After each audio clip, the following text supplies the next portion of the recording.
Okay, y'all, I'm so excited about our big vegetable garden. I have to give you a tour. I'm just tickled to death at how well everything's going this year. We had some groundhogs get into our kale and spinach and cabbage patch about 2 months ago. And now that the groundhogs have disappeared, we had to replant, and it's doing pretty good. And I had some potatoes in the pantry that were developing some eyes, and I just decided I'll throw them in a bed and see what happens. And holy smokes, they took off. So we may have some potatoes straight out of the garden this fall. And then I decided I wanted to try chickpeas. And so we are growing a little bed of chickpeas here. I think you can see the little pods here. I've never grown them before. I don't know how it works. You see some pods there too, but we'll find out. And then Jim and I love okra. So I decided instead of 2 beds, I'd plant 3 beds this year. And this bed I had initially planted some peanuts in, and they just weren't coming up. So when I planted the okra, I forgot about it, and then look what we found. There's about 2 or 3 peanut plants here in the bed. Now, I don't know, the okra may overwhelm them and they may not be able to grow to maturity, but we'll see. So more okra. And our bell pepper plants are taking off. We had a wonderful neighbor give us a couple of plants that we had to plant to replace some of the ones that died off in the first freeze or the second freeze. And I think I've got some seeds that are coming up. A little bit late, but they're coming up. And then a year ago, we planted asparagus, and our bed's just doing beautifully now. The ferns, they're growing some nice structure, and we even have a couple of baby asparagus that we could pop off and eat, but I may just wait and just let them grow up and hopefully maybe even reseed themselves. I don't know if asparagus will grow from seeds, but we'll find out. And then our tomato plants are going crazy. Jim bought a string kit where you attach it to the stem and then string them so they grow straight up and wrap around. And we did put some shade cloth over because last year when the temperatures got up into the hundreds, I think all our tomato plants just suffered from the heat. And I have some more tomato plants over here. There have been a lot of people across the U.S. and locally who've been complaining about their tomato plants getting sort of spindly and drying up, and I think there's some kind of fungus or something that's getting on them.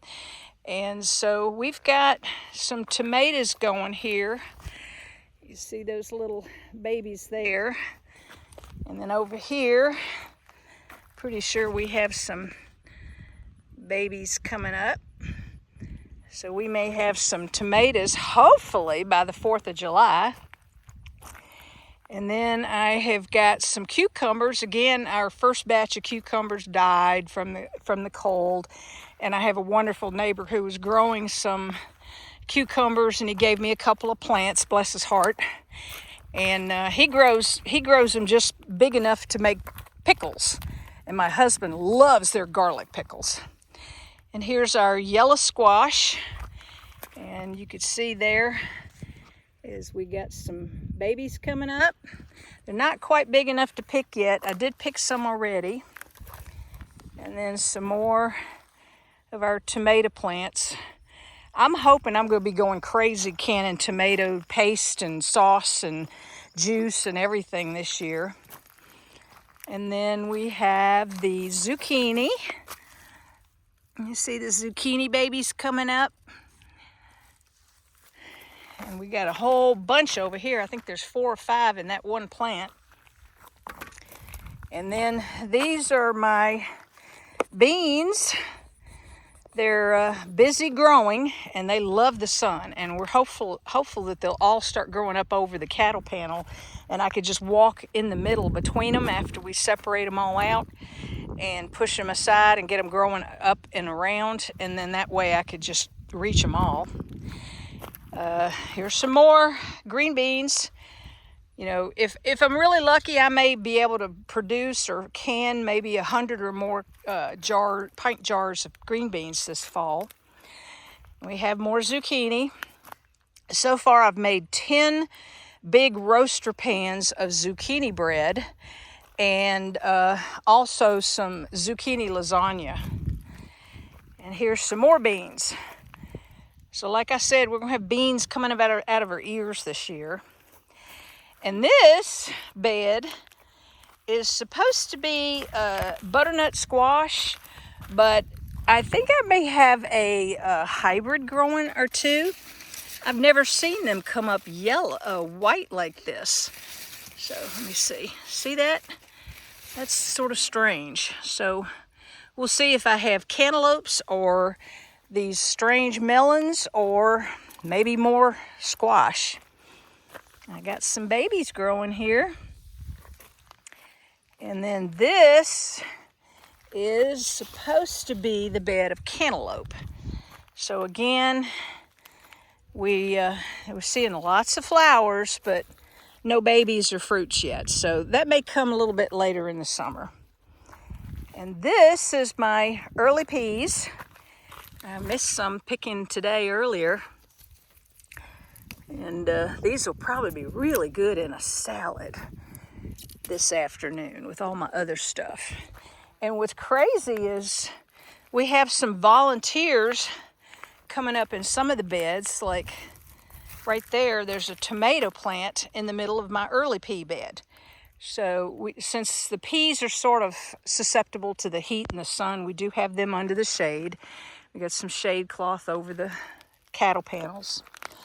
And this is my bed of birdhouse gourds.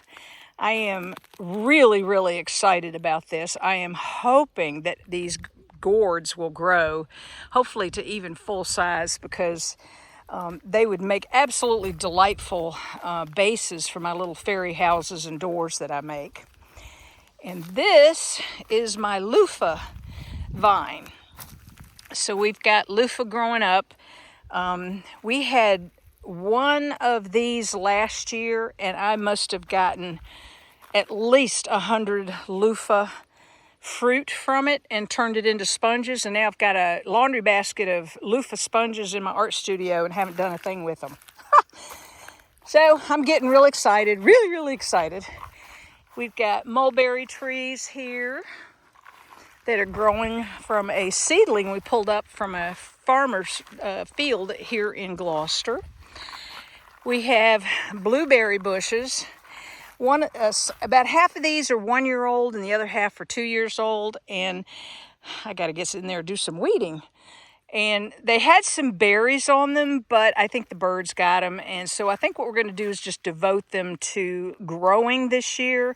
And then maybe next year, really hitting it with some good fertilizer. My understanding is you can't over-fertilize blueberries. Now, don't take my word for it, but that's just something I heard. And we have elderberry. And we have figs. We have more elderberry. Now, the smaller elderberry trees are the ones we bought to cross-pollinate with the elderberry trees we already got that are about 2, maybe 3 years old. And so we read, because I didn't get any berries the last 2 years, and then I read that you have to cross-pollinate them with another strain.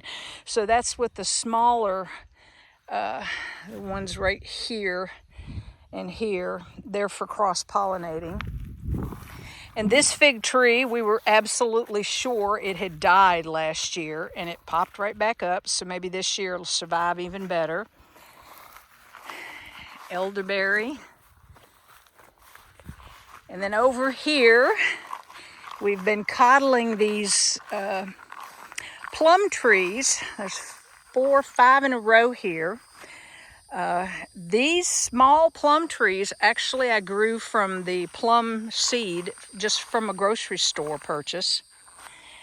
More fig, another fig. This one, again, we thought had died last year and it came back strong.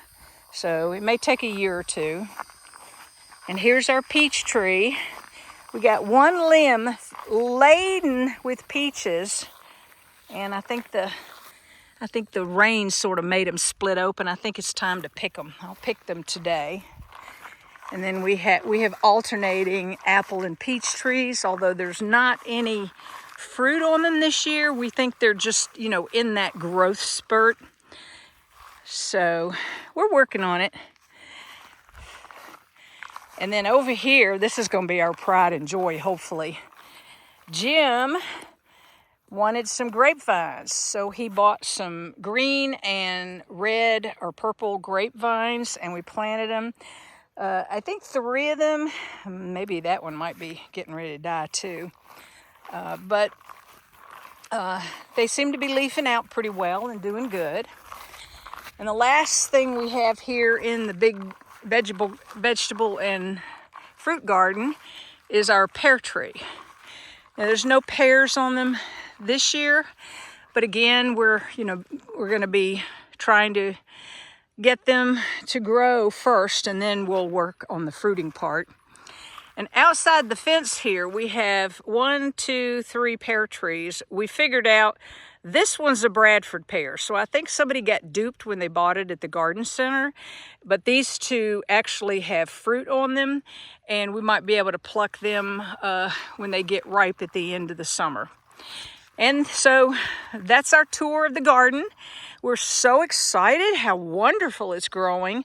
And these are in raised beds. The dirt inside the beds are what they call mycelium laden dirt, which is mushroom, I think. And then we piled the dirt on deep and thick. We put a bunch of worms from our worm farm in. And then we also added a very, very thick layer of mulch last winter. And so it seems to have really done well for the garden. And we're actually contemplating putting 12 more raised beds right in this row right here. And that'll be next summer. And if the potatoes turn out so well, good enough this year, we may have 2 or 3 beds of potatoes, and maybe we can really work on the peanuts next year. We're going to move the Jerusalem artichoke up towards the end there from the small herb garden, and may have some sunflowers. So, it's a great life, Charlie Brown. I'm so excited to be here and to show y'all our garden.